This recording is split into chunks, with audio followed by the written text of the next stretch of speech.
like to say to them? Yeah, especially. The main thing I want to say is thanks to all these wonderful people. It's a lot of work to put on a campaign like this, and there are hundreds, even thousands of people around the district that help one way or another. So I want to thank them very much. It's one thing to run for office and work yourself, but to have all these wonderful people working for you is great. And of course, it's all fun. It's even fun when you're talking to Democrats, because everyone's charitable. I've walked endless doors in the district. I can only remember once that anyone treated me impolitely, and that was not very much. People in Oregon are great. It's a wonderful experience, and to have all these wonderful people to help us has been fabulous. And what's next in the future here? Well, what I hope is next in the future is a different Oregon in terms of politics. We need to stop the politics of personal destruction. In this election, it was very difficult for a voter to see the issues because we don't have issue campaigns.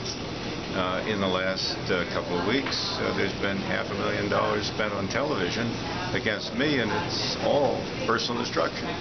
Nothing on the issues.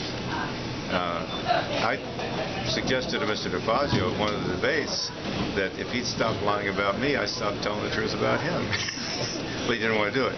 But anyway, regardless of this campaign, we have to have political contests based on the issues.